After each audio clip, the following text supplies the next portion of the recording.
Good morning, children. Today we are going to study about aerobic respiration. In the previous lecture, we have already studied about glycolysis and fermentation. So now let us start with the lecture.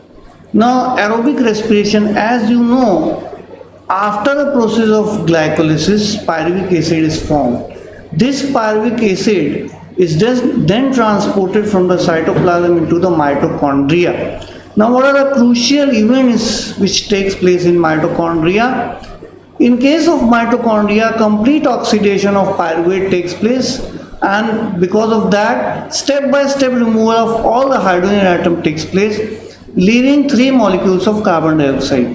And the second step which occurs, that is in the mitochondrial inner membrane, passing of all the electrons as a part of hydrogen atom to the molecular oxygen, and that result in simultaneous synthesis of ATP, adenosine triphosphate. So now first of all, let us start with the process which occurs in the matrix of the mitochondria. See, first of all, it is important to see the diagram. You can see this is the structure of very rough structure of mitochondria. This is the outer membrane, as you can see, and this is the inner membrane. The middle part, एकदम तो बीच में present, that is called as matrix, and this is called as inner membrane. तो हम लोग जो अभी discuss करने वाले हैं वो एक्चुअली मैट्रिक्स में होता है. जो इलेक्ट्रॉन ट्रांसपोर्ट सिस्टम है वो होता है ये आपका जो इनर मेम्ब्रेन वाला पार्ट जो शो किया है वहाँ पे. यानी कि जो इलेक्ट्रॉन्स जो मिलते हैं हमें, that moves through the various complexes present in the electron transport system and that result in synthesis of ATP. लेकिन अभी जो हमें प्रोसेस पढ़ना है वो मैट्रिक्स से कंसर्न है. So let us talk about this. और देखिए यहाँ पे, यहाँ आपको 2 चीज़ें दी हुई हैं. ये आपका जो ग्लाइकोलिसिस है that is occurring in the cytoplasm, it has been shown here. Glucose pyruvate में कन्वर्ट हो गया.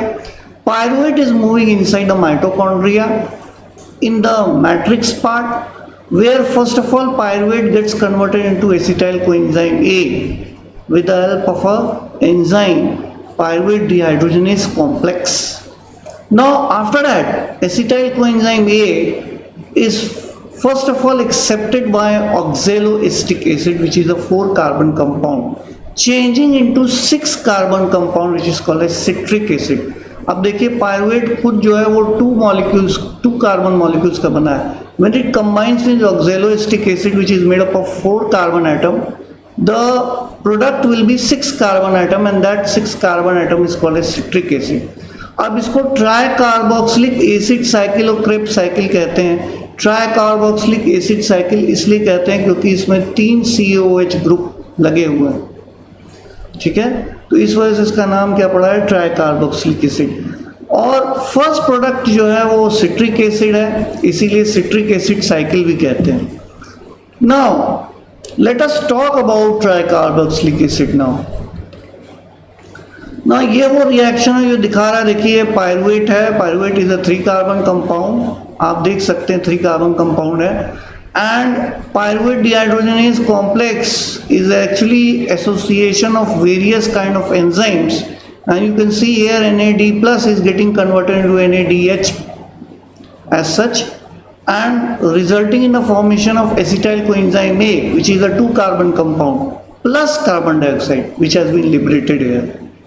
Now this is the first step, and acetyl coenzyme A, when it is formed, it enters the citric acid cycle, and the first thing which accept acetyl coenzyme A, the first substance is oxaloacetic acid, which is again a 4 carbon compound. आप देख सकते हैं citric acid synthase के presence में ये होता है, और फर्स्ट प्रोडक्ट जो बनता है उसको हम बोलते हैं citric acid. Okay. Now let us talk about this cycle which has been shown here as such. अब देखिए ऑक्सैलोएस्टेट है, एसिटाइल कोएंजाइम है उसके साथ मिल रहा है under the enzyme, in presence of enzyme which is called as citrate synthase. देखिए ये साइट्रेट बना या सिट्रिक एसिड बना, followed by formation of isocitrate. You can see isomerase होता है ये. Now the second two step, isocitrate बनने के बाद जो दो स्टेप हैं, जैसे कि ऑक्जेलोसिसिनेट फॉर्म होता और कीटा अल्फा कीटा ग्लूटामेट फॉर्म होना. यहाँ पे देखिए दो एंजाइम जो यूज हो रहे हैं, isocitrate dehydrogenase and isocitrate ketoglutarate. अब ये जो दो एंजाइम है that result in formation of NADH plus from NAD+. ये अल्फा कीटोग्लूटरेट जो है it's get converted into succinyl CoA, as you can see here, and this succinyl CoA is getting converted into succinate, as you can see here.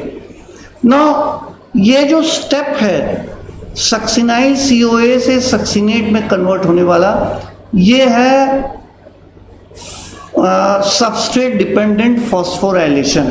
इसमें GDP में convert होती है और phosphate group जो उससे निकलता है वो यूज होता है ADP को ATP में कन्वर्ट करने के लिए. इसी को हम बोलते हैं substrate dependent phosphorylation. You see here, from the succinate fumarate is formed under the influence of hormone, or you can say under the influence of enzyme called as succinate dehydrogenase. ये देखिए फॉर्म क्या हो रहा है, FAD से FADH2, यानी इस enzyme के प्रेजेंस में सक्सिनेट फ्यूमरेट बना रहा है. फिर फ्यूमरेट से मैलेट बन रहा है under the influence of fumarase enzyme, and you can see malate से बन रहा है oxaloacetate again under the influence of a enzyme which is called as malate dehydrogenase. Actually these enzymes are convert the reactant into product, यानी कि ये reaction को तेज कर देती हैं, रेट ऑफ रिएक्शन को बढ़ा देती हैं और मैलेट से ऑक्जेलोएस्टेट में कन्वर्ट कर दे रही हैं. यहाँ भी आप देख रहे हो NADH फॉर्म हो रहा है. तो सबसे पहले चलिए देखते हैं NADH कहाँ कहाँ फॉर्म हुआ.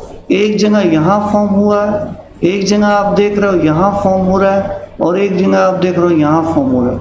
यानी सिट्रिक एसिड साइकिल में 3 जगह NADH फॉर्म हो रहा है. और एक जगह जो हम लोगों ने पहले देखा था जहाँ पे पायरुविक एसिड जो है एसिटाइल कोएंजाइम A में कन्वर्ट हो गया था, वहाँ फॉर्म हुआ था NADH. तो टोटल NADH 4 जगह फॉर्म हो रहा है. इसके साथ ही आप देखो FADH2 एक जगह पे फॉर्म हो रहा है, दिख रहा है आपको. तो ये नेट गेन है. अब ये जो चीज़ें मिली हैं FADH2 या NADH, ये इलेक्ट्रॉन ट्रांसपोर्ट सिस्टम में हाइड्रोजन से जो इलेक्ट्रॉन बाहर निकलेगा वो मूव करेगा और उसकी वजह से ही ATP बनेगा. वो हम लोग अभी बाद में देखेंगे. तो ये आपका जो है क्रेब्स साइकिल है. क्रेब्स साइकिल में देखिए आप जो नेट गेन है वो यही है, NADH जो फॉर्म हुआ है. उससे आगे आने वाले उसमें ETS चेन में जब हम लोग देखेंगे तो इससे जो इलेक्ट्रॉन मूव करेगा through various complexes and ATP will be synthesized. So that will be studied in the later part, next lecture probably as such. So आपको ये मेरी बात समझ में आ रही होगी. ये difference between the Krebs cycle and the glycolysis that a lot amount of ATP is synthesized during the process of Krebs cycle as compared to glycolysis, which we have already discussed. Now let us talk about the homework part. How pyruvic acid is converted into acetyl coenzyme A. So I have already told you that is under the influence of an enzyme which is called as pyruvate dehydrogenase complex. Give a brief description of tricarboxylic acid cycle. तो आपको इसके बारे में brief discussion देना है. जैसे कि सबसे पहले आपको बताना है कि एक्सेप्टर कौन होता है. ऑक्जेलोएस्टिक एसिड एसिटाइल कोएंजाइम A के प्रेजेंस में साइट्रेट सिंथेज होता है, फर्स्ट प्रोडक्ट होता है सिट्रिक एसिड, फिर उसका आइसोमर बनता है आइसोसिट्रिक एसिड. फ्रॉम दैट जो है वो अल्फा कीटा ग्लूटरेट बनता है, ग्लूटारिक एसिड बनता है, उससे फिर आगे सक्सिनाइल CoA बनता है, फिर उससे सक्सिनिक एसिड बनता है, सक्सिनिक एसिड से फिर आगे जो है वो फ्यूमरेज बनता है, फिर मैलेट बनता है, फिर ऑक्जेलोएस्टेट बनता है. वो चेन है, साइकिल है. That you have to need to tell about. Explain substrate level phosphorylation. तो I have already told you वहाँ पे जीटीपी पहले जीडीपी में कन्वर्ट होती है, तो एक फॉस्फेट बॉन्ड निकलता है और वो यूटिलाइज कर लेता है ADP in getting converted into from ADP to ATP. तो that is called as substrate level phosphorylation. Thank you very much.